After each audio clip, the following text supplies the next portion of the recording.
ನಮಸ್ತೆ ವೀಕ್ಷಕರೇ, ಅಶ್ವಮಂದಿರಕ್ಕೆ ಸ್ವಾಗತ. ನಾನು ಮಂಜರಿ ಹೊಂಬಾಳಿ. ಪ್ರತಿನಿತ್ಯ ಅನೇಕ ವಿಶೇಷ ಸಂಗತಿಗಳನ್ನ ಅಶ್ವಮಂದಿರದಲ್ಲಿ ತಿಳಿಸ್ತಿದ್ದೇವೆ.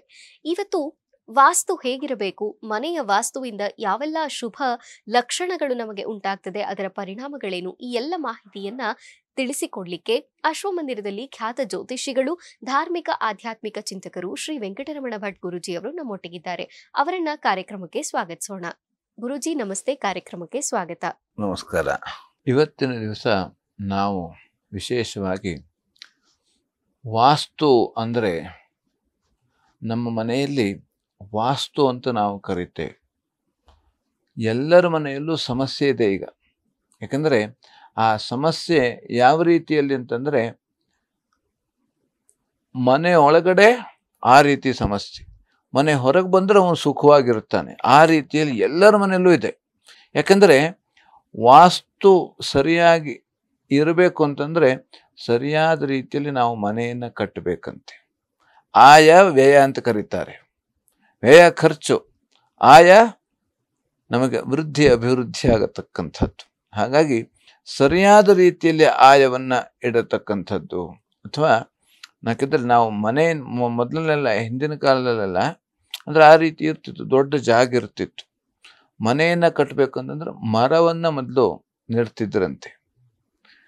ಇಂತಿಂಥ ಮರವನ್ನು ನೆಟ್ಟಾಗ ಆ ಒಂದು ಮನೆಯಲ್ಲಿ ಶಾಂತಿ, ಸುಖ, ಸಮೃದ್ಧಿಗಳು ಮತ್ತು ಎಲ್ಲ ರೀತಿಯಾದಂಥ ಅಭಿವೃದ್ಧಿಗಳು ಆಗ್ತದೆ ಹೇಳುವಂಥ ಶಾಸ್ತ್ರ ಇದೆ. ಅದು ಅದಕ್ಕಾಗಿ ನಾವು ನವಗ್ರಹ ಆ ಒಂದು ನವಗ್ರಹ ಯಾವ ರೀತಿ ಒಂದು ವೃಕ್ಷ ಇರಬಹುದು, ಆ ನವಗ್ರಹ ವೃಕ್ಷ ನಮ್ಮ ಮನೆ ಹಿಂಭಾಗದಲ್ಲಿ ಇರಬೇಕಂತೆ. ಆವಾಗ ನಮಗೆ ಆ ರೀತಿ ವೃಕ್ಷಗಳು ಇದ್ದಾಗ, ಆ ವೃಕ್ಷದ ಮಧ್ಯದಲ್ಲಿ ನಾವು ಮನೆಯನ್ನು ಕಟ್ಟಿದಾಗ ಅವಾಗ ನಮಗೆ ಯಾವುದೇ ರೀತಿಯಾದಂಥ ದೋಷಗಳು ಬರೋದಿಲ್ಲ. ಹಾಗಾಗಿ ಆ ರೀತಿಯಲ್ಲಿ, ಯಾಕಂದರೆ ನಮಗೆ ಅದಕ್ಕೆ ಧರ್ಮೋ ರಕ್ಷತಿ ರಕ್ಷಿತ ಅಂತ ಹೇಳಿದ್ದೇವೆ. ನಾವು ಧರ್ಮಾಚರಣೆಯನ್ನು ಮಾಡಿದ್ರೆ ಆ ಧರ್ಮವೇ ನಮಗೆ ರಕ್ಷಣೆಯನ್ನು ಕೊಡತಕ್ಕಂಥದ್ದು. ಆದರೆ ಈ ಮರ ಇರಬಹುದು, ಈ ಗಿಡ ಇರಬಹುದು, ಇದನ್ನು ನಾವು ಯಾವುದೇ ರೀತಿಯಲ್ಲಿ ಏನೋ ಒಂದು ಬೇರೆ ಬೇರೆ ರೀತಿಯಲ್ಲಿ ಅವರಿಗೆ ನಾವು ರಕ್ಷಣೆಯನ್ನು ಕೊಡುವುದರಿಂದ ಯಾವ ರೀತಿಯಲ್ಲಿ ನಮಗೆ ಹಳೆಯ ಬೇರು ಹೊಸ ಚಿಗುರು ಅಂತ ಹೇಳಿದ್ದಾರೆ. ಹಳೆ ಬೇರು ಇರಬೇಕು, ಹೊಸ ಚಿಗುರು ಕೂಡ ಅದು ಚಿಗುರ್ತಾ ಇರಬೇಕು.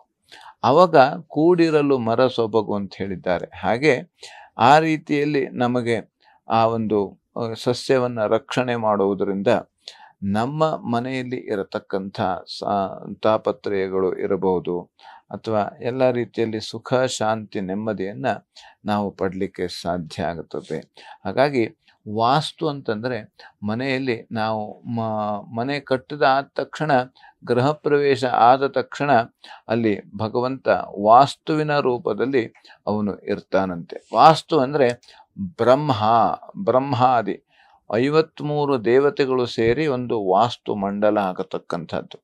ಆ ವಾಸ್ತು ಮಂಡಲದಲ್ಲಿ ಯಾವುದೇ ರೀತಿಯಲ್ಲಿ ವ್ಯತ್ಯಾಸ ಆದರೂ ಕೂಡ ಅದು ನಮಗೆ ಮನೆಯಲ್ಲಿ ಒಂದು ದುಷ್ಪರಿಣಾಮವನ್ನು ಬೀರತಕ್ಕಂಥದ್ದು, ಅಥವಾ ಕಿರಿಕಿರಿ, ಜಗಳ, ಇದೆಲ್ಲವೂ ಆಗತಕ್ಕಂಥದ್ದು. ನಾವು ಎಷ್ಟೇ ದುಡಿದ್ರೂ ಕೂಡ ಆ ಸಂಪತ್ತು ನಮ್ಮ ಮನೆಯಲ್ಲಿ ಇರೋದಿಲ್ಲ. ಹಾಗಾಗಿ ಇದಕ್ಕೆಲ್ಲ ಕಾರಣ ನಮಗೆ ಮೊದಲನೇದಾಗಿ ಆ ವಾಸ್ತುವನ್ನು ನಾವು ಮೊದಲನೇದಾಗಿ ಸರಿಯಾಗಿ ಮಾಡಿಕೊಳ್ಬೇಕು. ಯಾಕಂದರೆ ಈಗ ವಾಸ್ತುವನ್ನು ಸರಿಯಾಗಿ ಮಾಡಬೇಕು ಅಂದರೆ, ಈಗ ನಾವು ಎಷ್ಟೋ ಖರ್ಚು ಮಾಡಿ ಮನೆಯನ್ನು ಕಟ್ಟಿದ್ದೇವೆ, ಅದನ್ನು ಮತ್ತಿನ್ನು ಒಡಿಬೇಕು ಅಂತ ಅರ್ಥ ಅಲ್ಲ.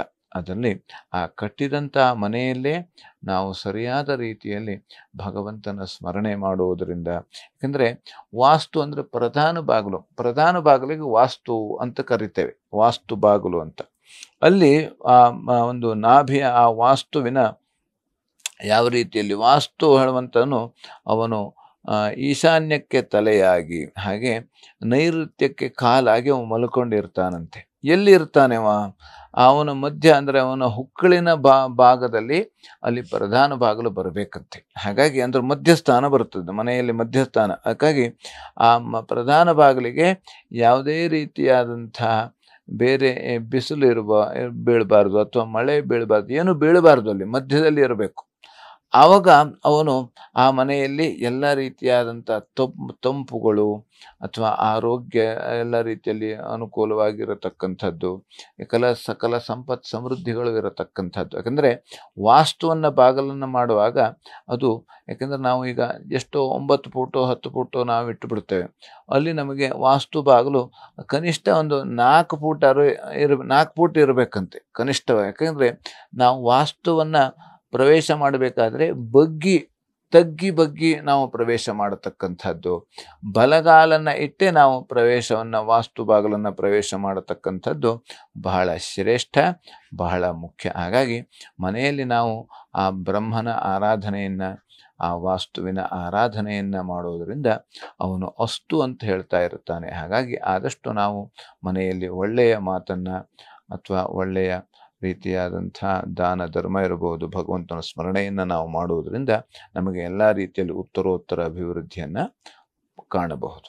ವಾಸ್ತು ಹೇಗಿರಬೇಕು, ವಾಸ್ತು ಒಂದು ವಿಚಾರದಿಂದ ಮನೆಗೆ ಯಾವೆಲ್ಲ ಪರಿಣಾಮಗಳು ಉಂಟಾಗತ್ತೆ ಅನ್ನೋದನ್ನ ಗುರುಜಿಯವರು ಅಶ್ವಮಂದಿರದಲ್ಲಿ ತಿಳಿಸಿಕೊಟ್ಟಿದ್ದಾರೆ.